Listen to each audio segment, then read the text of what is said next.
temos três grandes problemas. O primeiro, nós ainda temos uma justiça morosa, média de acima de 10 anos para que nós tenhamos um processo da sua entrada até o seu julgamento definitivo.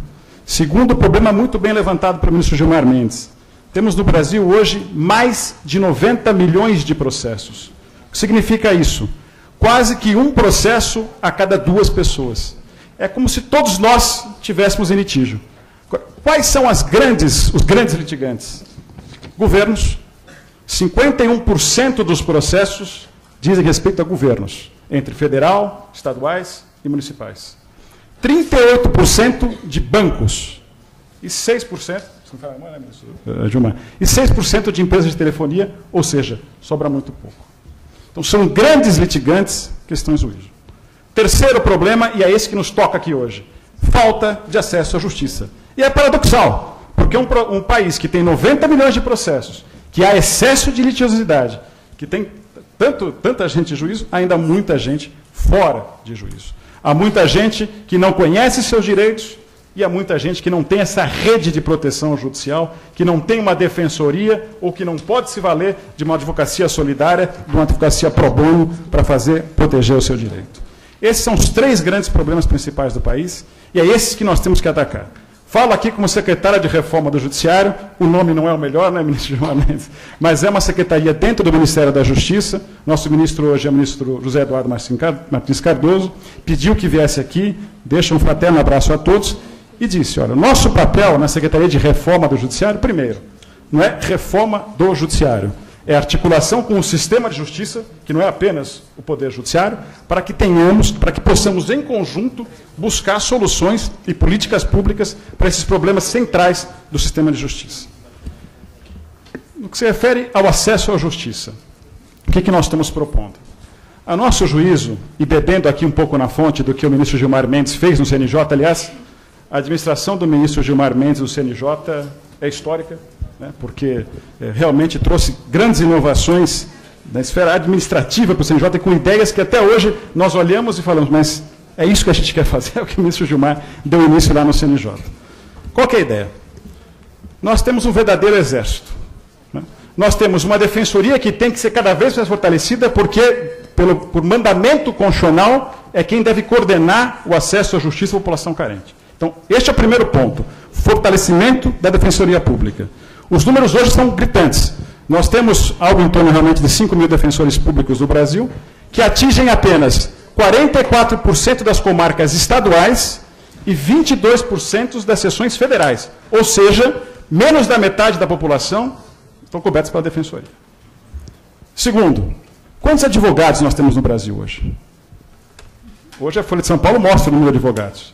750 mil advogados. O número que está na Folha hoje, acho que é de um advogado para cada 250 pessoas, algo assim. É mais ou menos isso, né, Tono? Quantos estudantes de direito nós temos hoje no Brasil? 725 mil estudantes de direito. Notem o exército que nós temos. Então, o que nós imaginamos? E, aliás, é fruto de um trabalho nosso no Ministério da Justiça, que espero que esteja concluído em junho para que possamos apresentar a todos. Está em fase final de confecção. Mas é uma pesquisa que leva a uma formação da política pública que cria uma rede de advocacia popular, ou de advocacia solidária, ou de assistência jurídica, não sabemos o nome ainda que vamos dar, mas que tenha na coordenação a defensoria pública e que estejam em conjunto a advocacia dativa, a advocacia pro bono solidária, as faculdades de direito, porque toda faculdade de direito, e isso é um grande avanço, tem o seu núcleo de prática jurídica que atende a população carente, e as imensas ONGs, como aqui a Marina preside, né, imensas ONGs que cuidam da defesa de direitos. E a colega aqui que defende a PAI. Então nós temos um verdadeiro exército. Se nós conseguirmos essa rede de proteção judicial, nós vamos garantir o acesso à justiça a todo aquele brasileiro que queira ir ao judiciário ou ao sistema de justiça, que nem sempre é apenas ao judiciário. Então esse, para nós, é o nosso grande projeto, é o nosso grande desafio, claro que sempre trabalhando de forma coordenada, mas é isso que imaginamos que é possível fazer no Brasil. Não é um sonho impossível, e aqui a advocacia pro bono está intimamente ligada com isso. Para tanto, nós lançaremos ainda no mês de agosto, e eu já caminho aqui para o final da minha intervenção, 2 projetos ou 2 produtos que me parece que se relacionam diretamente com isso.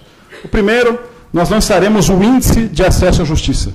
Pesquisa que está também acabando de ser feita, lançaremos em agosto, um índice que olha o Brasil inteiro e vamos fazer um ranking estado por estado e capitais para saber como que está o acesso à justiça no Brasil, sempre tendo como corte aquelas pessoas que precisam, as pessoas mais pobres. Segundo, lançaremos também, no segundo semestre, o nosso Atlas de Acesso à Justiça. O que vai ser isso? Pelo Ministério da Justiça, nós somos o único órgão que tem a compreensão do todo. Porque o CNJ tem do Judiciário, o CNMP tem do Ministério Público, ainda não temos o Conselho da Defensoria, mas o CONDEG tem a da Defensoria, a OAB tem os advogados. Nós temos condição de conversar com todos e temos isso. Então, colocaremos em funcionamento um portal chamado Atlas de Acesso à Justiça, que vai ter todas as informações da Justiça do Brasil, do sistema de justiça do Brasil, para que o cidadão, onde quer que ele esteja, num simples clique, ele saiba o que tem de defensoria perto dele, o que tem desta rede de proteção jurídica perto dele, o que tem de judiciário, o que tem de Ministério Público e o que tem de serviços básicos. Então, este é o nosso compromisso. E aí, eu queria deixar como palavra final a vocês o seguinte: não dá para imaginar que a advocacia pro bono ou a advocacia solidária esteja fora disso. O Brasil tem um histórico. O brasileiro é solidário. O brasileiro é voluntário.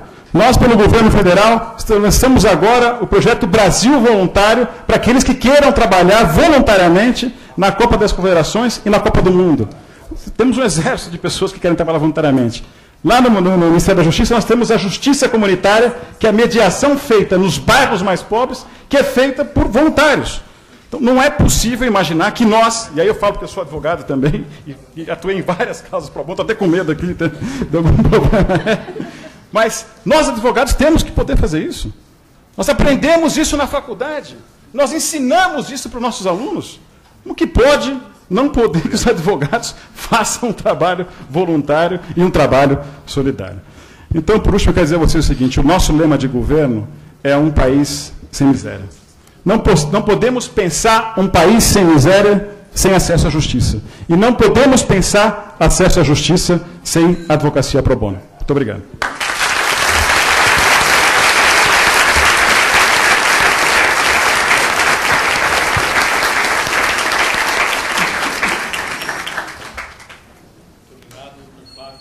Muito obrigado, doutor Flávio.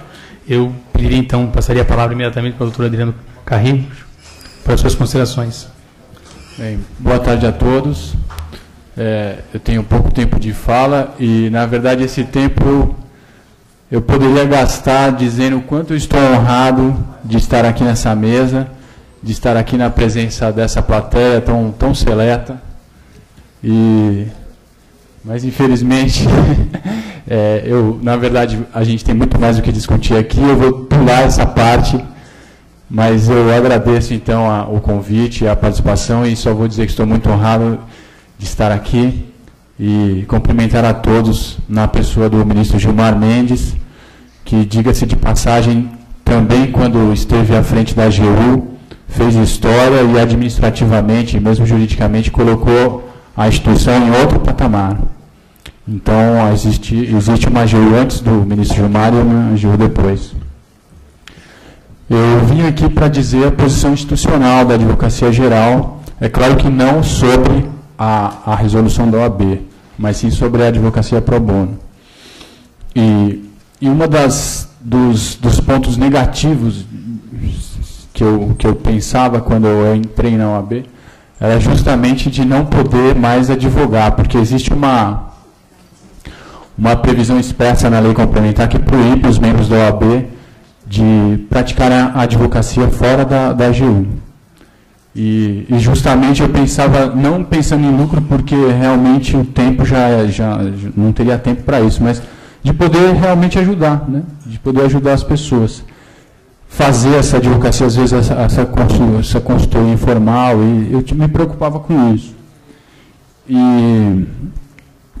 Então, essa proibição sempre foi uma coisa discutida na AGU, até que ponto ia, e por ocasião de um parecer que discutia se o advogado público quando está de licença, sem remuneração, na licença do serviço, se ele poderia ou não advogar, por ocasião desse parecer que estava definindo isso, o advogado-geral da União interino, doutor Evandro Gama, que ficou um curto período depois que o ministro Toffoli foi para o Supremo Tribunal Federal, ele reconheceu no parecer, ele aprovou o parecer dizendo que realmente o advogado não pode, né, o membro da AGU não pode exercer, mas ele foi muito feliz porque ele desenvolveu o seu raciocínio e ressalvou uma parte do parecer, dizendo que a advocacia em causa própria não teria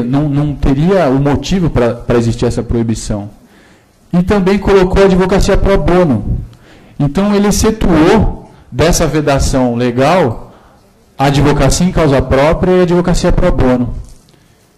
Com isso, após esse parecer, foi emitida uma orientação normativa que ressalva, no final, salvo o exercício da advocacia em causa própria e advocacia pro bono, e foi feita uma portaria do advogado-geral disciplinando como seria a advocacia pro bono.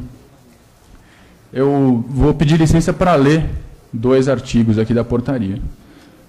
Considera-se pro bono, para os fins dessa portaria, o exercício da advocacia de forma voluntária, eventual e sem qualquer remuneração ou vantagem. O exercício da advocacia pro bono poderá ocorrer nas hipóteses de prestação de consultoria e assessoramento jurídico a pessoas jurídicas sem fins lucrativos, integrantes do terceiro setor, comprovadamente desprovidas de recursos financeiros e representação judicial de necessitados por força de convênio ou outro instrumento firmado pela AGU ou pelas entidades representativas das carreiras jurídicas da AGU ou de seus órgãos vinculados. Então, é permitido agora ao advogado público federal exercer a advocacia pro bono. A consultoria pode ser dada para as pessoas jurídicas do terceiro setor, carente de recursos, e o patrocínio judicial ele pode ser feito, mas aí tem que ser, não individualmente, tem que ser por meio de um convênio da própria AGU ou das entidades de classe. E a nova gestão, a gestão atual da Advocacia Geral da União, ela fez uma opinião, ela inclusive, recentemente, o atual advogado-geral se manifestou sobre a advocacia pro bono, porque ele ressalvou, ele suspendeu os efeitos dessa instrução normativa na parte que falava que o advogado público não pode advogar quando está de licença, sem vencimentos. Ele suspendeu essa parte, e nesse despacho que ele suspendeu, ele falou da advocacia pro bono, disse ele. Ressalte-se ainda que a orientação normativa número 27 de 2009 tem o negável mérito de autorizar o exercício pelos integrantes da Advocacia Geral da União, da advocacia em causa própria e de disciplinar a advocacia pro bono. Esta última, particularmente regulamentada pela portaria AGU número 758, tem se revelado um importante instrumento para a consecução do interesse público.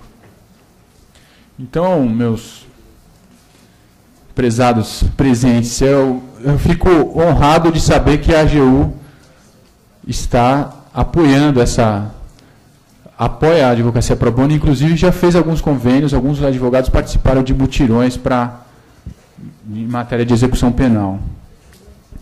Mas, para encerrar minha fala, eu queria dizer, na verdade, um depoimento pessoal, agora já não falando tanto da advocacia privada, da Advocacia Geral da União. Enquanto o ministro Gilmar Mendes falava, eu lembrei aqui de um curto período de tempo, 9 meses, em que eu fui oficial de justiça, da Justiça Federal. Eu fui trabalhar no Juizado Especial Federal de Mogi das Cruzes, que abarca a região de Suzano, Mogi, Itaquaquecetuba, Poá, Ferraz de Vasconcelos, uma região bem pobre da Grande São Paulo. E na verdade, quando eu dou meu currículo, atualizei para aqui para a palestra, não sei, eu senti um pouco de vergonha disso. Analista judiciário, oficial de justiça, eu tinha um pouco... Nunca assumi mesmo isso. E agora, na fala do ministro, eu passei a ter orgulho disso. Porque, na verdade, nesse período, foi um dos períodos que eu mais atuei socialmente.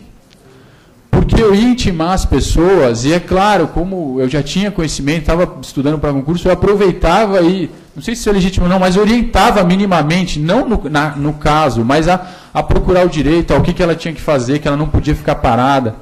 Eu lembrei especialmente de um caso que eu fui citar uma senhora, uma mãe, que era carroceira, que puxava a carrocinha. Imagina, ela teria que procurar, né, se defender, que ela ia perder a pensão que ela tinha. E muitos outros casos em que ia citar a sentença que a pessoa teria que constituir advogado, porque no juizado, para apelar, precisa de advogados. Então, eu vejo que é isso que foi falado aqui, o contexto social. O Brasil precisa ampliar essa teia. Fico feliz de saber desse trabalho do Ministério da Justiça. O Brasil precisa ampliar essa rede de amparo jurídico à população. E a presença aqui de tanta gente vê que esse esforço, eu acho que vai alcançar seu objetivo, aquele chavão. Eu vou encerrar com aquele verdadeiro chavão, que é aquele sonho que se sonha junto, é realidade. Muito obrigado.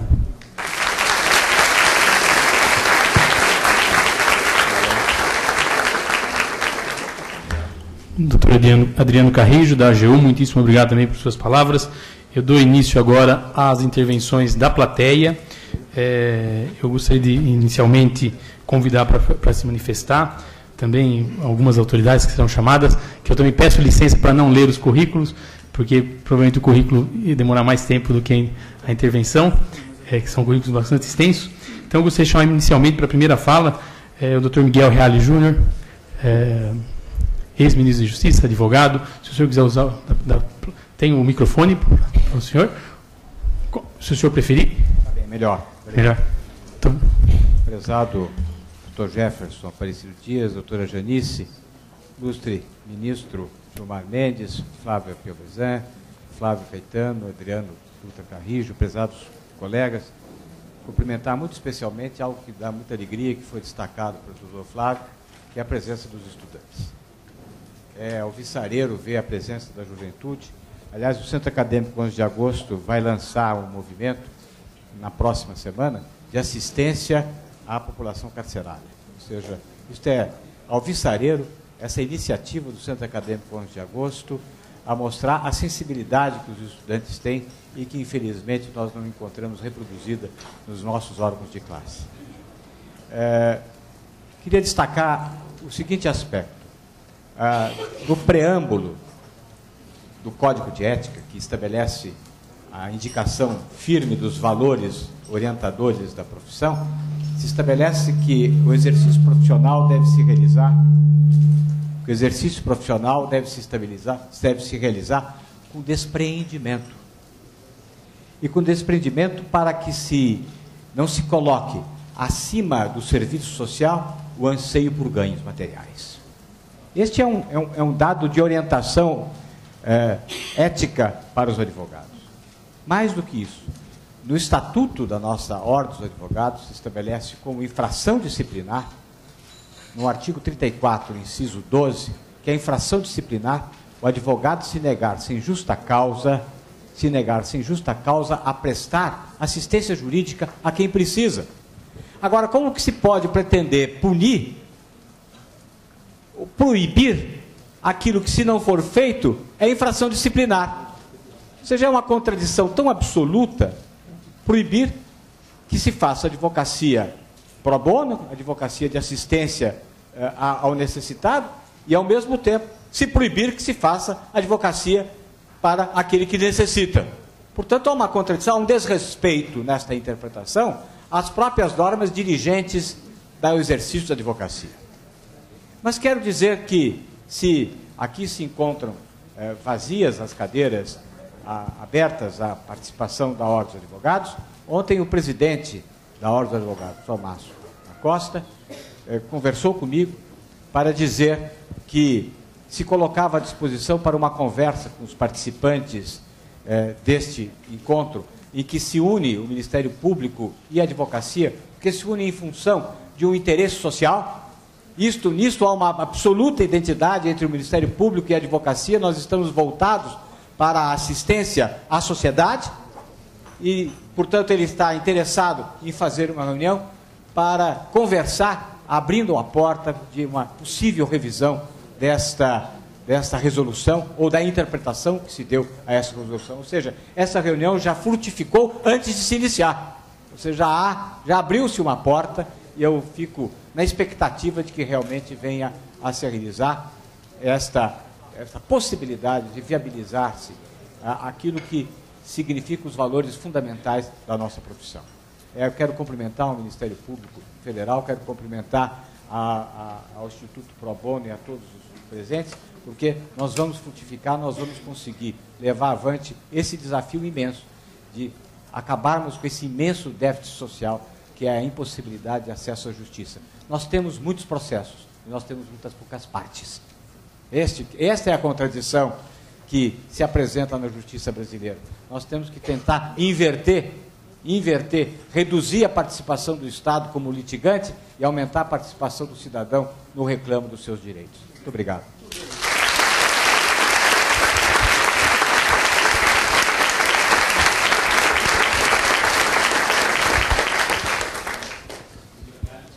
Reale, muitíssimo obrigado pelas considerações. Eu passo a palavra agora imediatamente ao doutor José Carlos Dias, advogado, ex-ministro de Justiça, também para suas considerações. Eminentes integrantes da mesa, eu quero dizer que eu me sinto emocionado e envergonhado. Depois de 50 anos de exercício da advocacia, eu venho pedir a bênção ao Ministério Público em razão da vergonha que passo como advogado.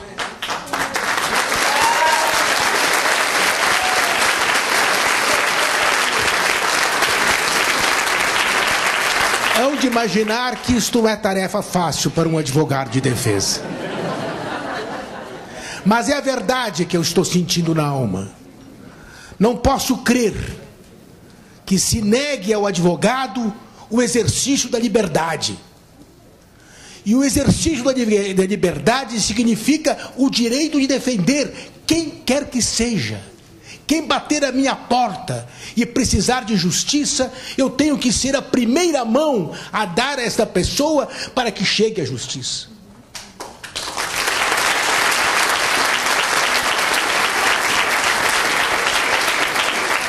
É este desabafo que eu queria deixar plantado.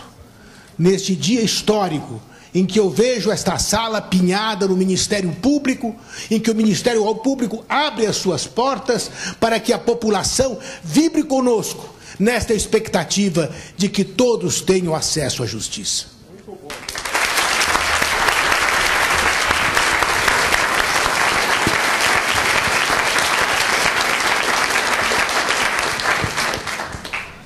Muitíssimo obrigado por vossas palavras, doutor José Carlos Dias. Na sequência, eu chamo para se manifestar o doutor Antônio Cláudio Mariz de Oliveira.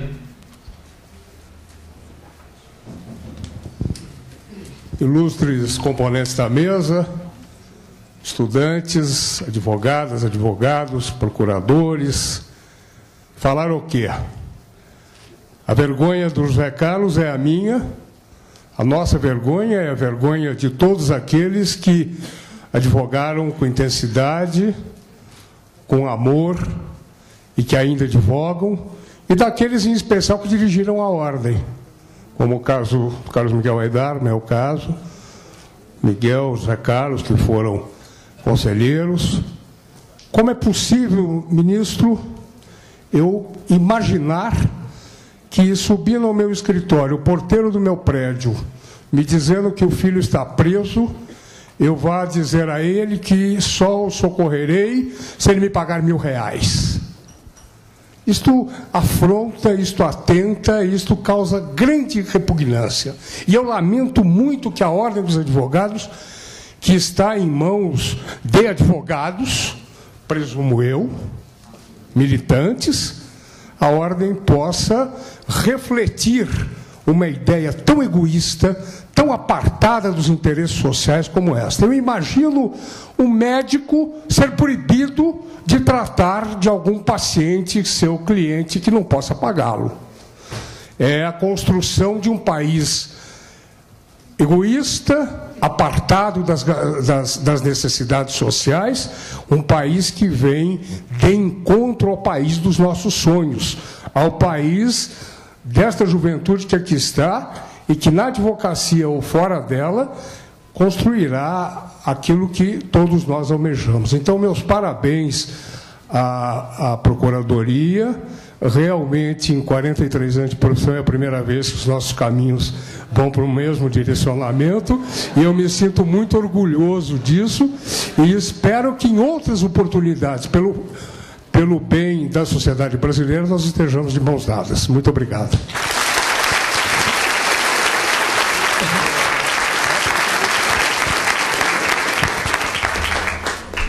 Doutor Antônio Cláudio Maris, muitíssimo obrigado pelas palavras.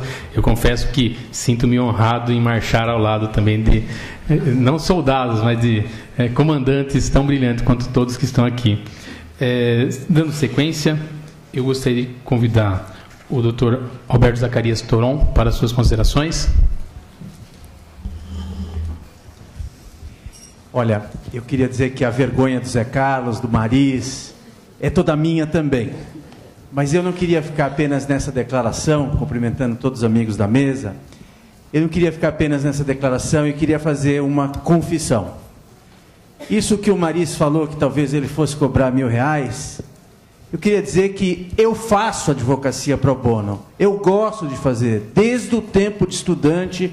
Nós, no 22 de agosto, no Centro Acadêmico 22 de agosto da PUC, Zé Eduardo Martins Cardoso, nós todos coordenados pelo Zé Mentor, que hoje é deputado, nós íamos todos os sábados à periferia atender a população pobre, com um trabalho coordenado pela igreja. Quanta coisa nós aprendemos com isso. Mas vou confessar mais. Eu faço isso ainda hoje. O júri do Gil Rugai, que está sendo feito, que acabou agora, porque o promotor não foi à réplica, o júri do Gil Rugai, quando ele ficou sem advogado, o juiz oficiou ao IDDD, ao Instituto de Defesa do Direito de Defesa, que nomeou o advogado, que indicou o advogado e o juiz nomeou. Então essa é uma coisa palpitante. Está nas nossas vidas defender gratuitamente pessoas. Nós que advogamos no crime. Nós que gostamos das pessoas, que somos profissionais da dor. Eu não imagino a situação do porteiro e eu cobrar dele, porque eu já vivi exatamente isso com o porteiro. O filho do porteiro foi preso por roubo, Belisário. Eu fui lá, defendi. E quer saber? Não é só uma atividade altruísta, não. Falava agora com o Leonardo Sica, que é doutor pela Universidade de São Paulo. Tem muito de altruísmo, claro que tem. Nós tínhamos como modelo Zé Carlos Dias, grande advogado dos presos políticos. Mas nós também aprendemos quando advogamos para os pobres, para aqueles que precisam. Nós também nos beneficiamos. É importante lembrar isso. Uma vez eu conversava com o Maris e ele me dizia o seguinte, que nos anos 70, eu peguei o rabinho final disso. Nós íamos na casa de detenção, nós éramos nomeados pelos juízes para fazer júri. Eu peguei o finzinho disso, nós íamos na casa de detenção, conversávamos com o preso. Ô doutor, comigo o senhor não perde. Depois, ministro Gilmar, nós aprendemos que também não ganhava. Mas ganhava sim, ganhava. Porque esse preso que a gente defendia gratuitamente, ele nos indicava para outro preso. Talvez desse você cobrasse alguma coisa, ia começando a sua vida assim. E a ordem hoje, numa postura extremamente estrábica, míope, eu não sei que nome elegante dá, porque eu tenho outro adjetivo na cabeça, a ordem diz hoje, não, querem fazer pro bono para captar clientela. Meu Deus, falam isso. Eu fui do Conselho Federal, ouvia isso. Querem captar clientela. Meu Deus, que bobagem. Nós estamos falando de pessoas, no mais das vezes, Miguel, que estão aquém da pobreza, estão no grau da miséria. Que bobagem é essa da captação de clientela pela via da advocacia pro bono?